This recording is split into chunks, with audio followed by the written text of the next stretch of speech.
Qui le loba scène un sacrificateur. D'abord, sacrificateur et l'amba des sacré. L'homme de Dieu est sacré. Un sacrificateur, boulumbu naye eza lipamboliti. Boulumbu sacrificateur eza une grande malédiction pour la nation mobimba. Est-ce que papa et l'homme eza ba homme de Dieu le dimension spirituelle eza mukei. Ya moni que démon na géant ndazo beta bango. Te azana envoûtement ba collaborateur baza pembeni naye ba mvutaka ye. Au moni sorcellerie même rapidité dans l'église. Un sacrificateur, on zamba bengi, a la gloire même arche. Un sacrificateur face à l'équipe quand il y a intercession. On va bon laka pour un couple pastoral. Parce que je souhaite à Monique que Moïse a tombé ma bon mi baleboui. Ba benga ki ba ngote pas Moïse. Tant ma boka Moïse elembi, ba ngomoko ba yaki. Je suis à Simkoto, Caleb à Simbikoto.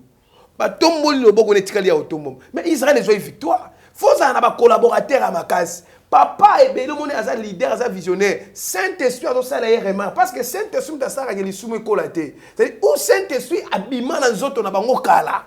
Pour ça le Saint-Esprit, on vit le rôle la mutunyama. On vit le surnaturel té. Bango ba surnaturel na bango za ko bimisa biloko la banzoto. Ne ba benga ngo surnaturel. Ndoka surnaturel ezala té. Vous comprenez? Il y a la raison pour laquelle que pasteur a marqué sur les autres partout. Vous m'avez une fois papa aller. Na croix. Quand on a zambalo catholique et tchakawana te. Baba yé sous mutakala na croix. Il y a un monde bikisa bisonyon dans la Corée, chinois, japonais, gabonais, ceux qui nani italien, ceux qui congolais, camerounais. Biso tout. To bika na mutakala Christ. À part mutakala Christ et c'est mutakala mususte. Et si oh, il y a l'accent, il y a l'impact. Qui cause la pasteur, qui cause la députée, il y a des choses différentes. Qui député, tu votes à Bango, parce que tu as vu le Lukuta, Bamasango, Lukuta, tout le monde est là.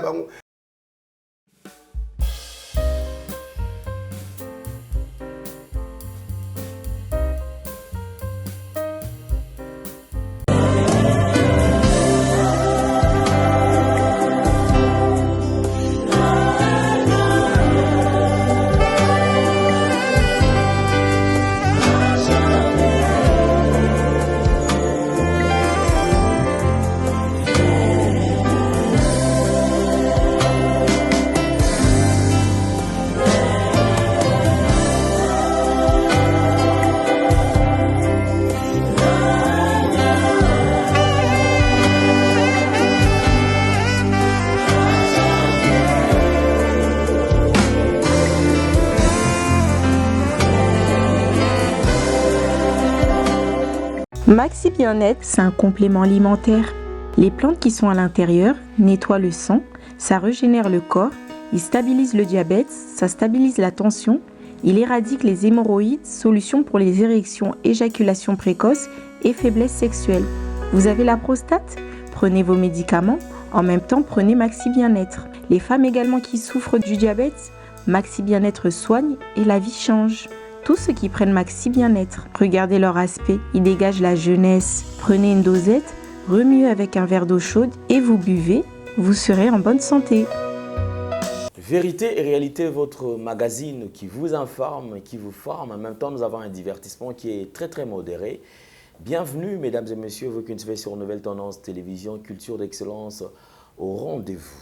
Nous vous transmettons les salutations de la part de toute la grande équipe. Nous précisons la prise de vue. Vous avez Gédéon Loaé et Sarive Mbala et la réalisation qui est bien signée Jonan Zouzi et Jordan Panzo. Donc c'est avec cette équipe que nous allons certainement travailler. Mesdames et messieurs, amoureux de la culture d'excellence, enfants de Dieu, shalom.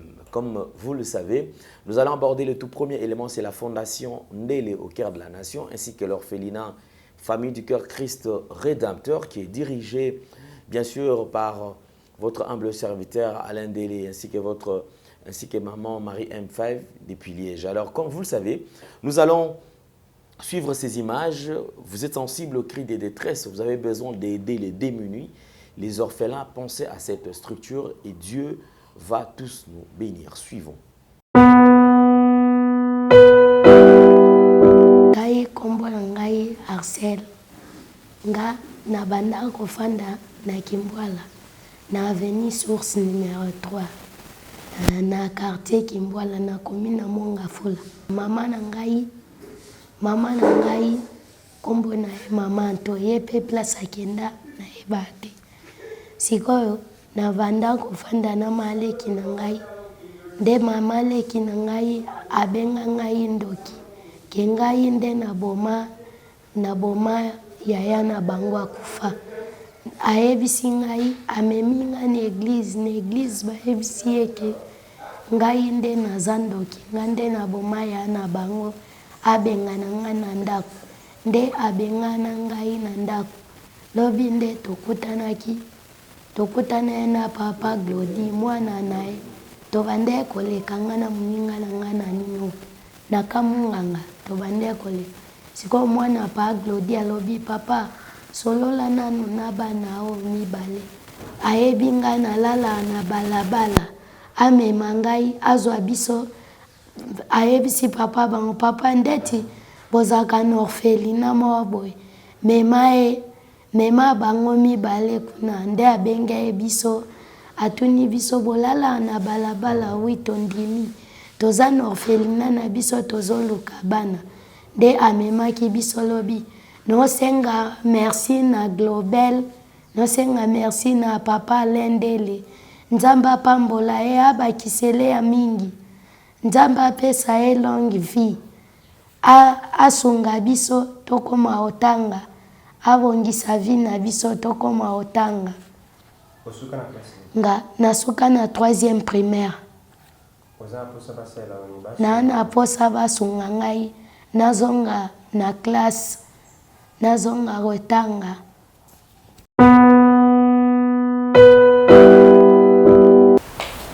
kombo na ngai John ngai papa na ngai abotanga kufa depuis ki bébé mama msokota mabala pamba na seni merci nabandaki koleka ana kamana nga komina Axel ali ngal bitia akobo bito bozo biso kasi tokende to petit awa na expliquer bango papa na nga kufa mama msokota mabala deuxième basunga ngai nazonga classe nakola pe kokoma na ibi kotanga te nakola kokoma bandaki nakola kokoma pe nakoma pe un jour vie nakoma mutu pe na kati ya bato yango nde babengana ngai.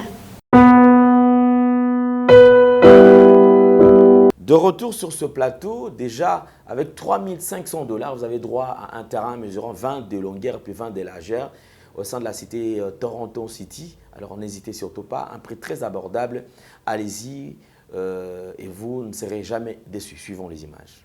E ya sika na Kinshasa boye tikala kozala te makelele ya tata lopango esili Toronto City à Maluku bana RDC congolais opportunité ya sika mona mboka pe sibiso avec 4 000 $ ya pamba koma tata lopango to mama lopango avec le 4 000 $, okoki kosomba cash ou soit par tranche et salami ndenge nini. Obanina avance 2 000 $ et le 2 000 qui reste okofuta yango par tranche 500 pe okomi kolo lopango.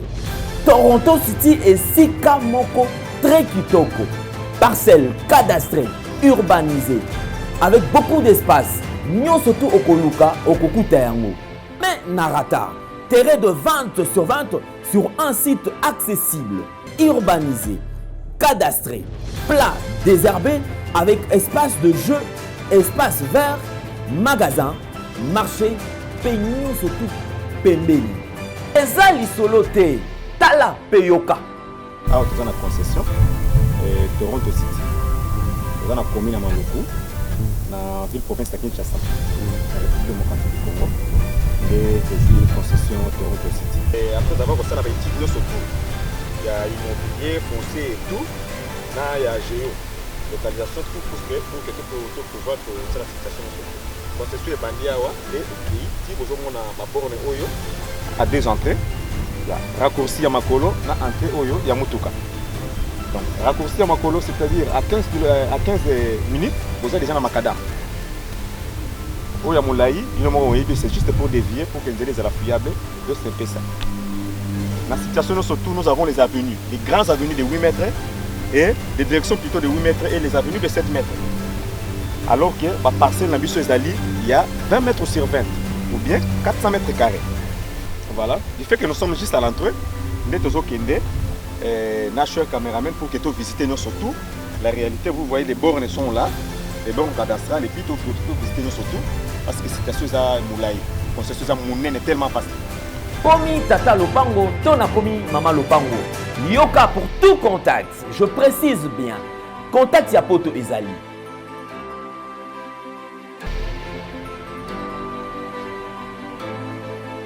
Oya Kinshasa Ezali.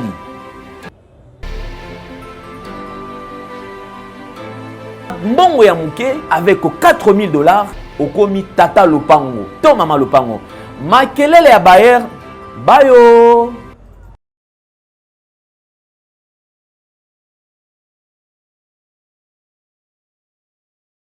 Nous sommes là, présents. Nous avons le plaisir de recevoir sur ce plateau, pour la 1e fois, c'est un serviteur de Dieu, un prophète, qui aujourd'hui décide de nous rendre visite et aussi de se présenter devant vous. C'est le prophète Israël Mbambou qui n'est plus à présenter. Homme de Dieu, bonjour et bienvenue.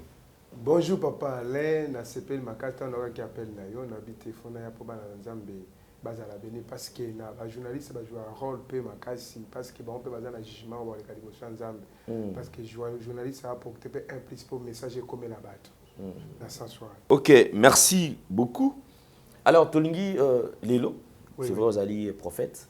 Et la base que Lelo, et ça l'on est temps aux hommes qui pasteur Moroboy entre guillemets de tout le monde qui est mon aîné à Salam sous organiser croisade. Rencontre à Mine, no mona sangi sapena bato bazota ba Brazzaville, bazoya, bato ta bipai na bipai, ba province, bazali koya awa na Kinshasa pour na ko participer na milulu wana. Mais lelo depuis un certain temps, on sait lanza moko muke scandale. Bulumbu na e libana. Muke vidéo na e libana. Muke vidéo na e libana. Alors on se pose la question tant yozo mona boye et pas mosali na Nzambe, oto benga mosali na Nzambe. Comment tu as niveau na omi le bilan état que prophète. Bon bah celle Nzambe tant que prophète na elo na zolo baliboso il y a des hommes de Dieu bazo bossa na baéthique na bango tant que Nzamba benga epé ba bossa na ming lecture biblique Bible bi diable a roulé comme un petit lion azoluka muto yo article distrait akanga pas panza pas détruire. Il y a des hommes de Dieu au bapé saradim de dimité. Il y a des hommes de Dieu oyoyo encadrement spirituel balingi yangote yango moni ke ba biwana et pesama ce qui le ba sel nanzam un sacrificateur d'abord sacrificateur et lamba des sacré les jours Samuel la kutana na Saoul la tumbaki ba bien bisé que nzamba rejeté yo les jours Saoul azo kanga Samuel na tinik na lamba la tête tant Samuel a bendé katani abika ndingo kati lamba na ngati royauté na pe katani.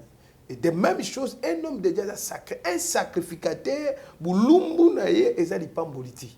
Boulumbu sacrificateur est une grande malédiction pour la nation mobimba.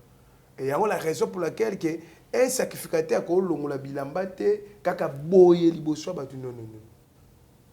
Pour la petit conseil na 1 Timothée 2 Timothée chapitre 3, je pense que chapitre 2 verset 3 abi un évêque un homme de Dieu saint akoki kobala mwasika moko so bato ba sa ba degawana ba célibataire baza ba marié to baza hanani pour diable tant azwa ko takio azwa ko tenter faut comprendre que o eza satan on est sur papa et loko ezanga ba homme de Dieu le dimension spirituelle eza mukei ya moni que démon wana géant ndazo beta bango mais tu ba quand même que baza ba grand tant to ka kino ce sont des grands grand ezanga Yesu mutaza akufela biso na croix grand na 5 ministères on babi que ministère ne eza grand ba comme apôtre prophète évangéliste docteur prophète c'est quoi nani ministère ne eza grand eza ministère grand te donc les alara na ba ministère nyso na ministère on est toka ke ote bis on est ministère l'équipe ba ministère nyso na nyso za ndemo eza ndemo ministère nzamba kabel 5 ministères c'est comme ça.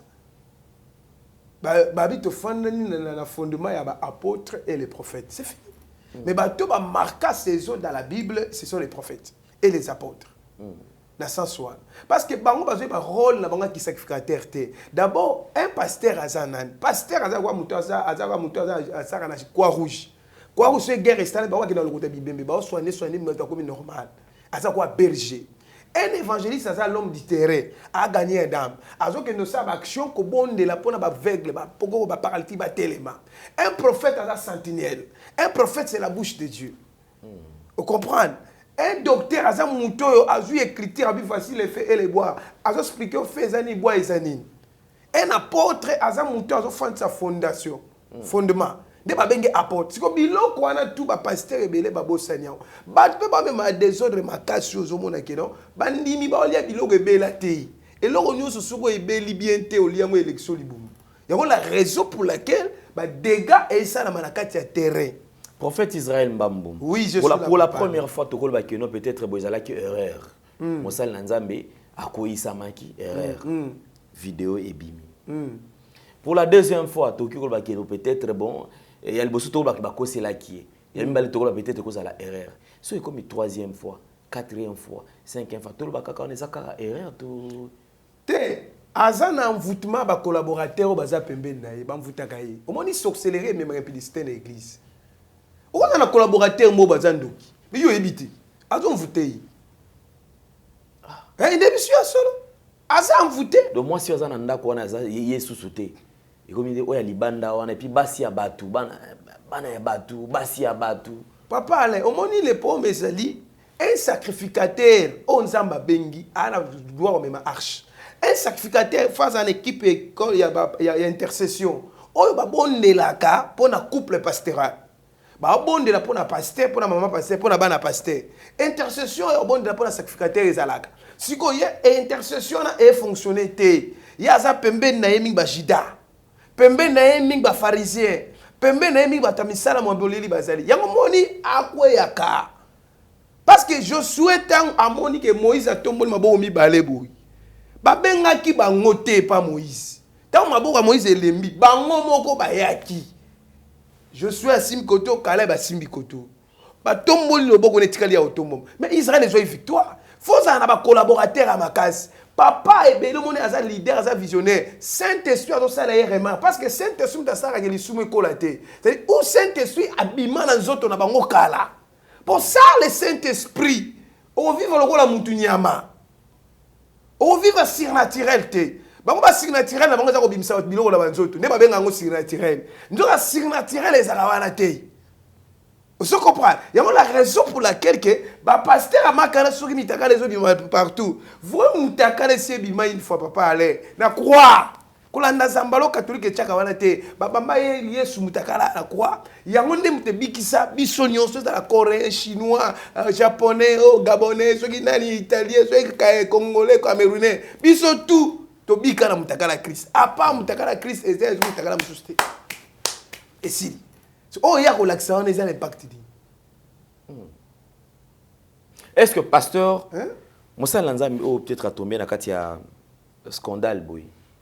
Aza digne au thème sous un cher pour Atiaba Lanzambe. Moussa Lanzambe soka kouei. Liboso, ya cher. Faut battre la statue na règlement d'ordre. L'église wana.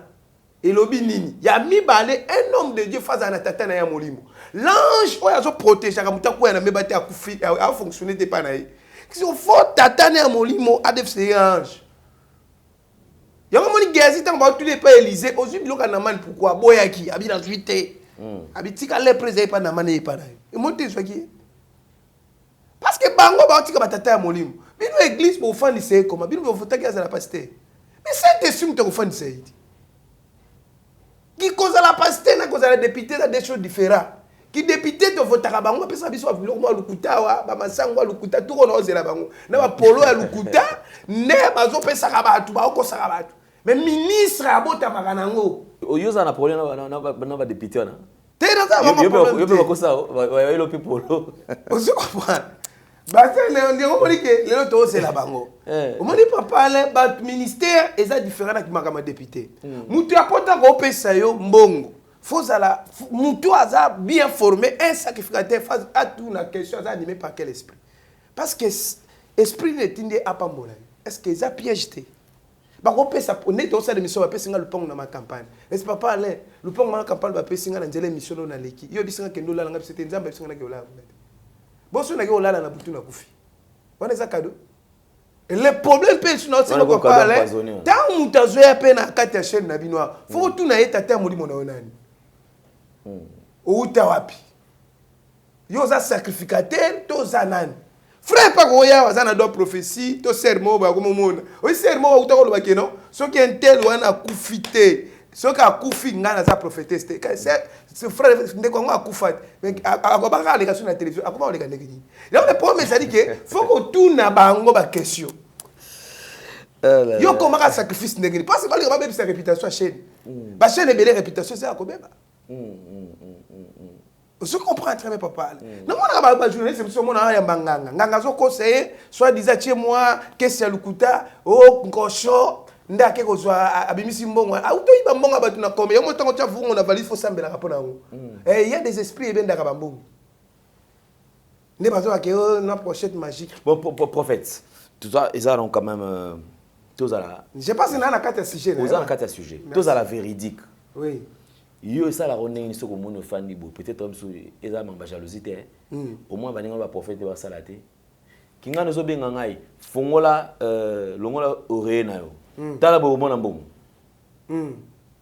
tala se ambetu o mona mbongo yo za na poto benga ngo za na problème mukanda na bengo neso kende place mon na préfecture te me kende place o mona mukanda yo ndimango miracle esalamaka ya bango ezaka montage na kondi mango te parce que tata otomona ba téléphone ona allo ezaka montage papa na moni ye lukuta eza lukuta ezaka montage eza équipe na ye oh oui eza équipe ne préparée donc bon ici aba tu ba benga e oui ndenge poza na équipe awa oui na kutu eza bien organisé par rapport à journaliste mususu pe na moni pe bana bazana santé bien oui c'est-à-dire ozo futa bango normal ozo ko encadrer bango normal les entreprises il faut te soutenir yo ba wana ça va bloquer mon montage mutaka nango ba balinga detenga mabo yende mutaka biloko na yo wana ya wana zo ebisa yo ke il y a bien prophète majeur et prophète ali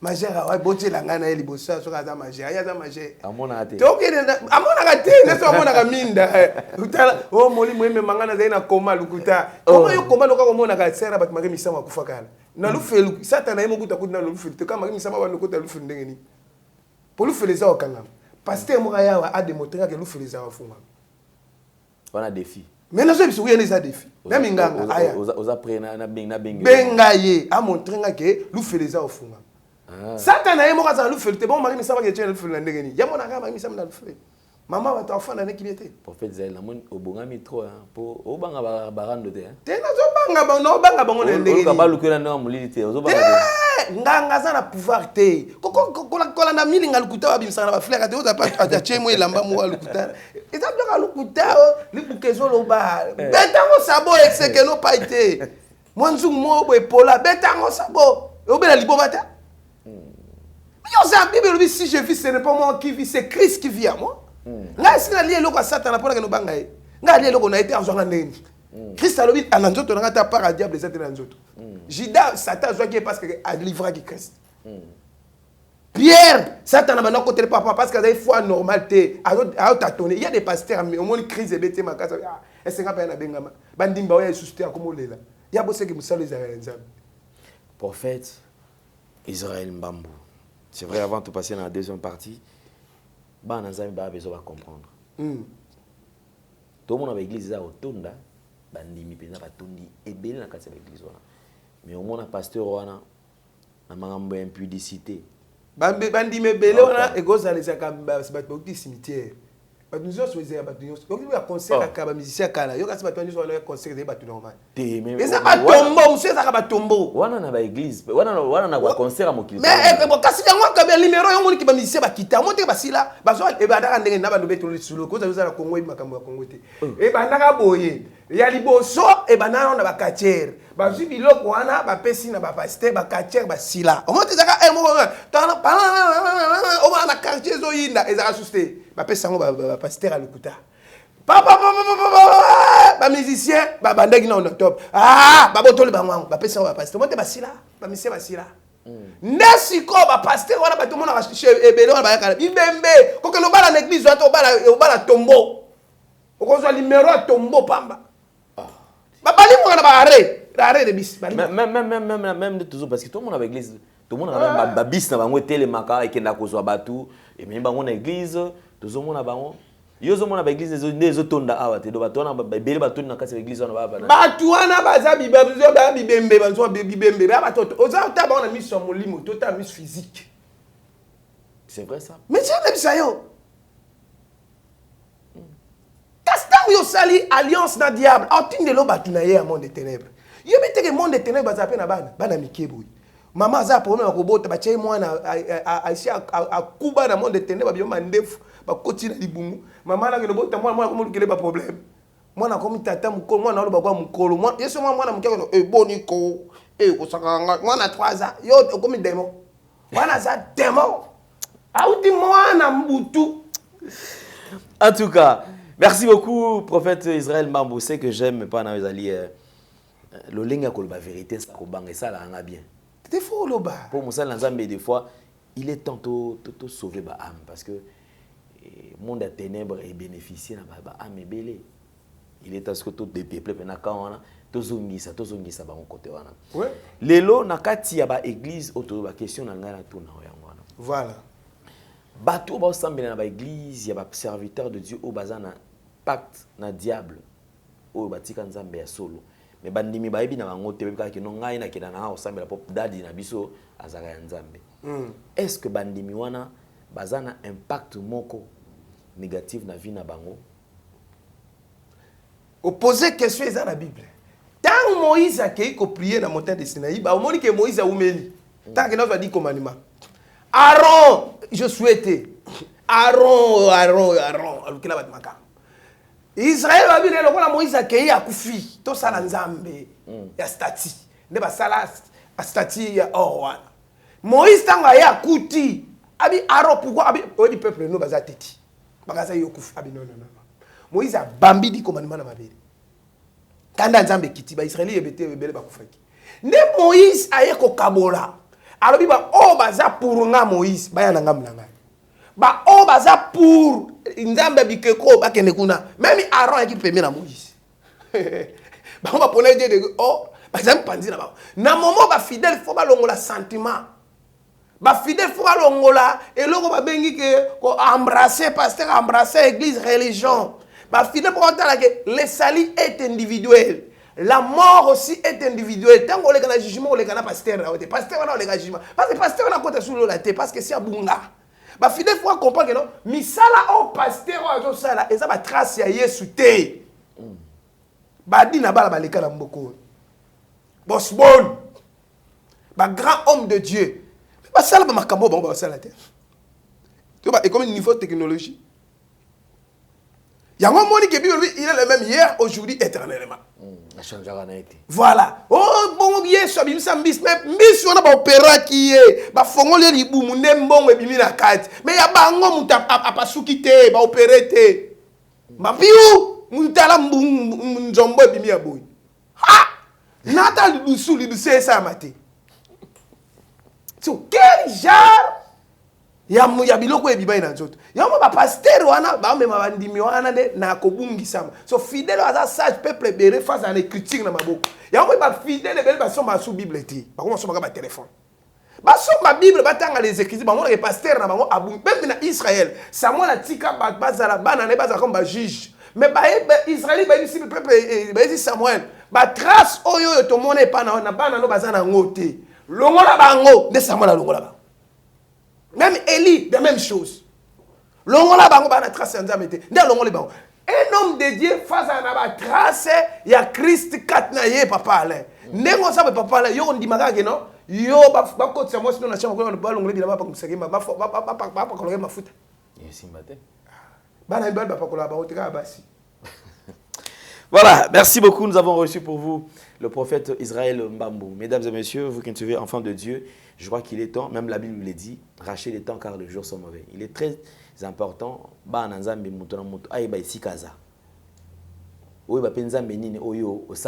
parce que c'est fort possible que vous communiquiez, vous pouvez communiquer, vous pouvez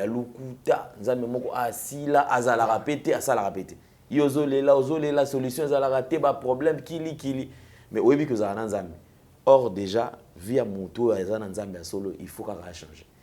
Donc Nzambe ça la. Merci beaucoup. Homme de Dieu, Nathan Oyo Tozali, Bana Nanzambi, message Nini Oyo, Omemela ki bango, Oyo Koki Kosonga bango, contenu un moment où tu allais traverser. Pour répondre à la question, Nengaki Kourwa, moi quelques minutes mouké, Ambrema, sur la scène Nanzambe Moussousou, et ça, il y a un prophète, moi, je suis mingi. Na Kinshasa, na ba réseau social zombrié bato. La raison pour laquelle apôtre Paul a sala makamwana. Apôtre Paul so akuti na bato ba oli ambwa, ali mbwa na bato wana kwa longola bato wana na présence ambwa. Tanga aussi so lia ba mbwa gagner bango. Mais il y a zokuta na ba musicien mondial. Mais pourquoi musicien ba bonga mate? Faut une question. Comment musicien mokidi asala kombo, asala impact na l'église fait à côté de l'église wana. Musicien na tisi ko ataka musicien mokidi. Tisiko se repentité. Yo nano kutana na nzambo tikala ndengwa. Yo nano kutana vrai sacrificateur otikala ndengwa. Ya lobi ke aganyaka bango ba ganyaka bango te. Bango nde ba oseka ye ba ganyaka ye. Azo apporter le côté na kati évangile. Mais comment azo la ta mentor ba sacrificateur? Comment atteindre mon temps dans l'esprit à Zézéboul? On dit maraï. Et tenga na croire na ndenge ni muto sama kama Zézéboul. Ah collègue non prophète. Hein? Il y a des enfants du diable, il y a des enfants de Dieu aussi. Oui, que papa Alain qui. Parce qu'il y a ça de Dieu tout. Oui, que na mukilo ba na Satan na pe bazalaka. Baza. Alors, il y a des serviteurs du diable, des serviteurs du diable. Vous comprenez très bien. Mais bana nanzambe bandime comme étant mosali nzambe so. Et bandime ndenge nini? Bandime comment? Yo si au mona avocat et comme manga. Merci beaucoup prophète Israël. En tout cas, je crois que bana nanzambe Holandayo et comment est-ce que bana nanzambe sengeli batambola contenu à temps au message nini oyo bongisa ki pona bango. Merci beaucoup. Merci bien-aimé dans le Seigneur, c'est le prophète Israël Mbambo, Oazo Kamba, église pentecôtiste prophétique, la parole puissante, la commune à Massina sans fil, avenue ambassadeur numéro 43, tous en opération Chaparcène. Merci beaucoup tous au sa texte nabiso to le les voleurs. Les voleurs tous en Jean 10 balobi, les voleurs ne vient balobi, les voleurs ne vient que pour dérober, égorger et détruire. Moi je suis venu afin que le brebis ait la vie éternelle et abondante. Je suis le bon berger. Le bon berger donné sa vie pour ses brebis. Les voleurs, c'est qui? Les voleurs, c'est le diable. Et la raison pour laquelle Ndeko place aux alliés, Nathan Otozali, Moïbi à côté d'un terrain déjà, Aza Koyiba. Moïba Iba Biloko ya sombité. Moïba Iba ka Biloko Oyo ya cher. Oeza ya valeur. Il y a un moment Nathan, oh bien aimé dans le Seigneur, les voleurs c'est le diable, Aza Koyiba santé, Aza Koyiba étoile, Aza Koyiba Kobota, Aza Koyiba Misala, Aza Koyiba vie inayo azana pona koyiba mais mission mibale azako détruire yango moni ebele mabala bato ezako kufa diable ye a détruit libala nayo omoni bato ebele mona ba santé ezako kufa diable ye a détruit santé nayo yango moni bato mususu mona ke no relation ezako kufa diable ye a détruit relation wana mususu mona ke musala Eza kokufa diable a détruit musala wana mais tika na bisayo lelo keno ye azako ya ko détruire mais azwa pe ko corriger ngoka ke abomio yango moni bato bele bazo umela te par rapport pourquoi parce que bato wana bazo croire na monde des ténèbres l'émission ya diable Jean 10 azo pesa bomoite azako pesa vite mais azako ya ko détruire lelo ba na nzambe lelo ba bungi à cause ya Satan bien aimé tikana bisayo longwa na maboko ya Satan longwa na ndako ya Satan le diable est mauvais Satan zama be diable azo détruire ba corps diable azo bébi sa génération mobimba diable azo détruire ba famille à bateau yango moni que Jésus lobi je suis le bon berger donne sa vie pour ses brebis. Un homme de Dieu, il faut avoir la compassion.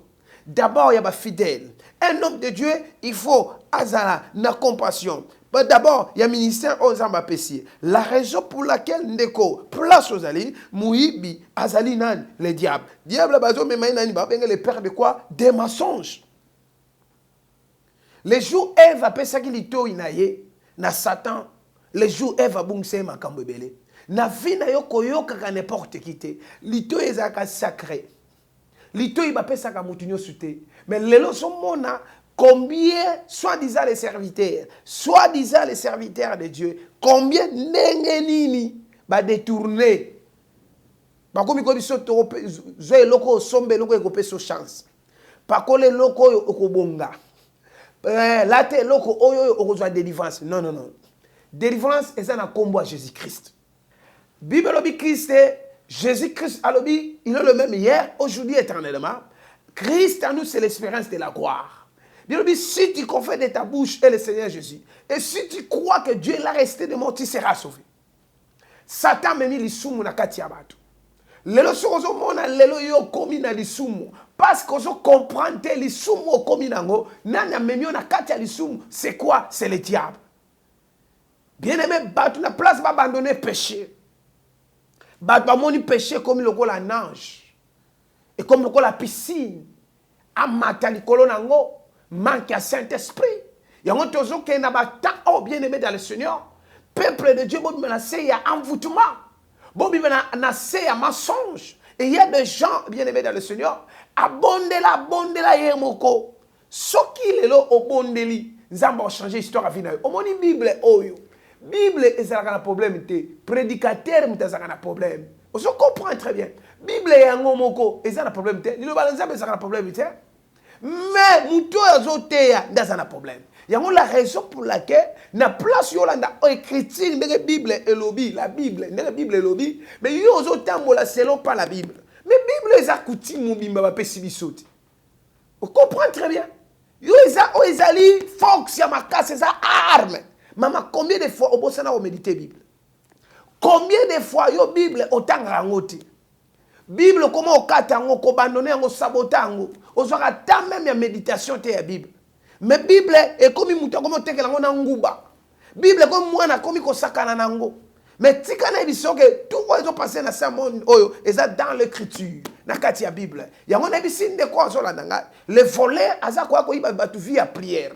Le voleur aza kwa ko iba batu o etali connaissance. Ya ngona la raison pour laquelle nyo sengela que ça ortende konanga.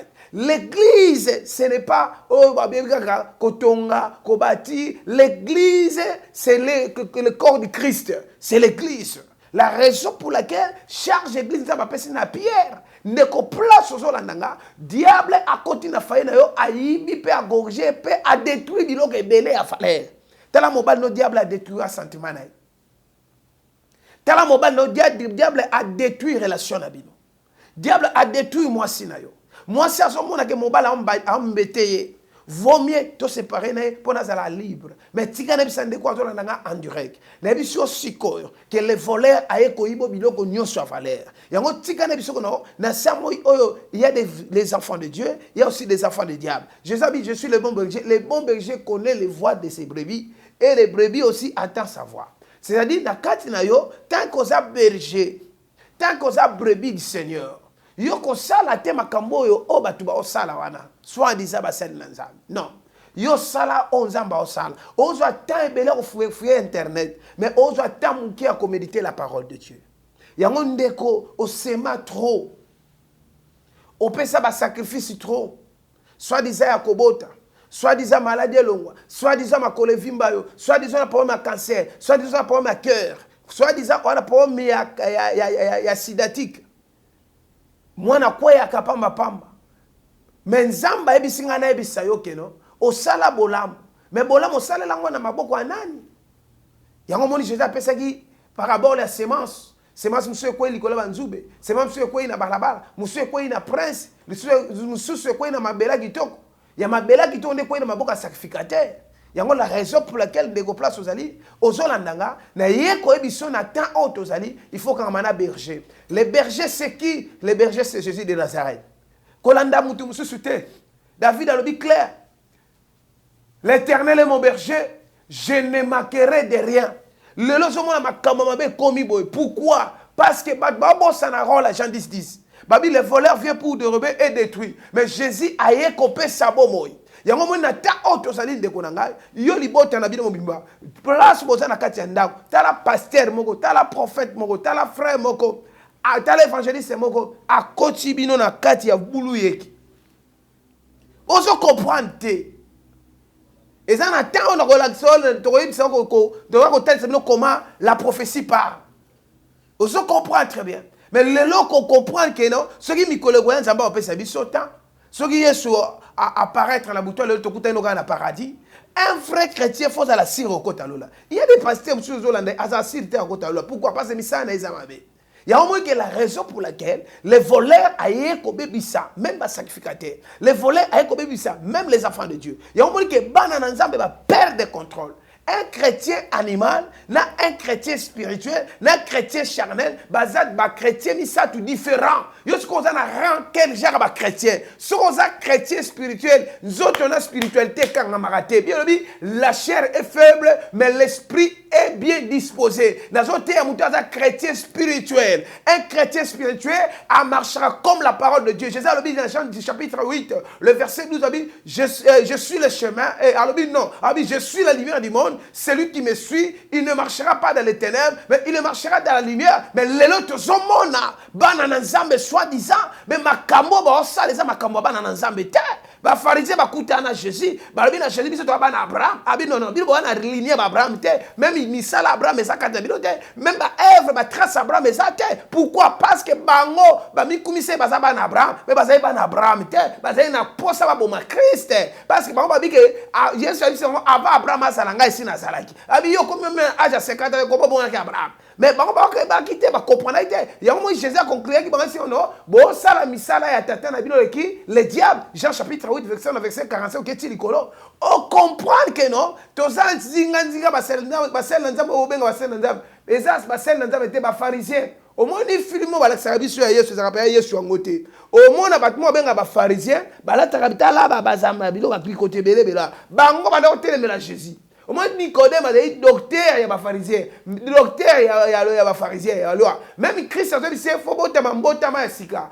Accompagna qui te mbotama sika ngol bani. Ayeko luka Yesu en coulisse. Nelisa mutumo olandanga. Et le bomi batu awa na mokilo, c'est le diable avec la religion. Diable a mis religion parce que antichrist voit comment. Et à moi to comme ba signe attend de la fin. Bien lui racheter le temps car les jours sont mauvais. Nathalie sur les voleurs, c'est qui? C'est ça le thème on a dans la télévision. Bimakambe belé à via bat. Talaga mouyi biso à côté dans le pan on a bino ayo kama wate. Bilo on yosu les a valeur à kumba yango.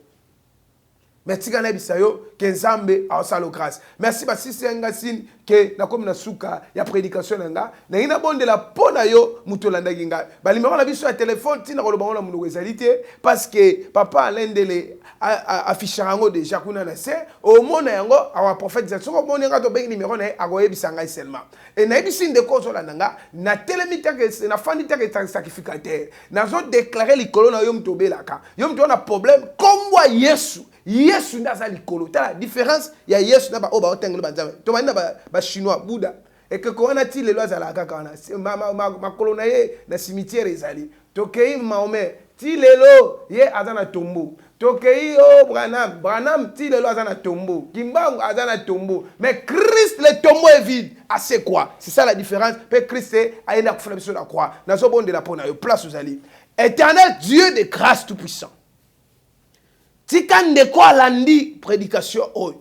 Biloko nyonso yo perda o bayiba yo mbongo, bayiba santé, bayiba mayel, bayiba étoile, bayiba musala, bayiba yo document, bayiba kobota na yo.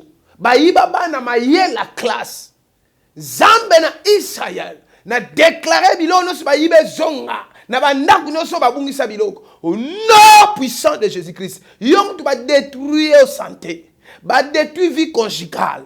Va détruire amour, va détruire misala, va détruire entreprise nyonso, va détruire même va bien na yo privé. Na lobby nzamba bâtir yango au nom puissant de Jésus-Christ. Yo mutu ba bomi nyonso kufa. Aïe aïe aïe aïe. Enterrement ezala annulé na kombo na Yesu. Yom tozi décision ya ko abandonner misala Satan, ya ko longwa na ngambo monde de ténèbres, ya ko na monde nzambe, na déclarer nzamba Israël akutana na yo au nom puissant de Jésus-Christ de Nazareth. Zambe na nguya. Merci pour na oyoki lo sambo na bonde pour ba ndeko ba misika partout dans le monde Dieu.